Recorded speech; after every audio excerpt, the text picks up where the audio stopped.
Ibrahim Traoré, the young leader, pioneering Africa's liberation. Africa is abundant in resources, culture, and potential, yet it struggles with poverty. Why is that? Today we delve into the life of a transformative leader, Ibrahim Traoré, the 36-year-old president of Burkina Faso. He challenges colonial powers, motivates African youth, and disrupts the global stage. Who is this remarkable individual? What are his beliefs? And why is he urging Africa to awaken? This is the tale of a modern-day revolutionary in Africa. Who exactly is Ibrahim Traoré? Born in 1988 in Bondoukoui, Burkina Faso, Ibrahim Traoré was not always in the limelight. He studied geology, became an army officer, and steadily climbed the military hierarchy. In 2022, he gained international attention by leading a coup that ousted Lieutenant Colonel Paul-Henri Damiba. Damiba himself had gained power via a coup just months prior. What prompted Traoré's intervention? He stated, Burkina Faso was deteriorating. The people were in distress. Foreign influence was exacerbating the situation. A nation in turmoil, Burkina Faso ranks among the poorest nations globally. Despite its gold reserves, fertile lands, and diligent populace, the nation endures rampant violence from extremist groups, mass displacement, and economic turmoil. More than 40% of its citizens live below the poverty line. For years, French military presence and Western aid promised to combat terrorism, but only led to worsening conditions. As a result, Traoré pursued an alternative course, one that shocked the world, breaking free from Western control. In speeches reminiscent of Pan-African icons like Thomas Sankara and Kwame Nkrumah, Traoré criticized the West, particularly France. He demanded the withdrawal of French troops from the country.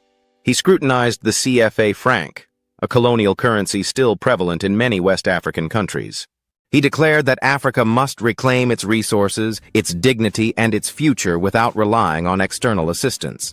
His impassioned words spread rapidly. Young Africans, weary of unfulfilled promises, found renewed hope in his message. The battle for sovereignty, Ibrahim Traoré asserts that Africa's poverty stems not from a lack of wealth, but from a lack of control. He argues that Africa exports raw materials yet imports finished products. Foreign corporations exploit minerals while local citizens remain impoverished. International aid frequently comes with political strings. To him, genuine independence demands the establishment of local industries, youth education, and the protection of African lands by African forces. The resurgence of the Pan-African vision.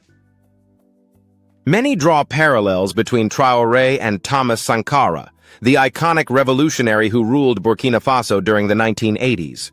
Sankara advocated for self-sufficiency, women's rights, and anti-imperialism, until he was tragically assassinated at just 37. Now, over 3 decades later, Traoré is reigniting that revolutionary spirit. However, unlike Sankara, he operates within a globalized digital sphere, where messages travel rapidly and dissent is harder to suppress, facing criticism and ambiguity. Nevertheless, Traoré faces his share of criticism. Human rights organizations have expressed concerns regarding press freedom and alleged military abuses.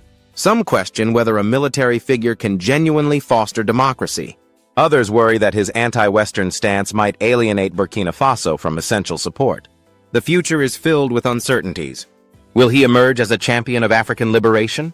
Or collapse like many predecessors? A call to Africa. Regardless of your stance on his methods, Ibrahim Traoré embodies something significant, a burgeoning desire among young Africans to reclaim their narrative.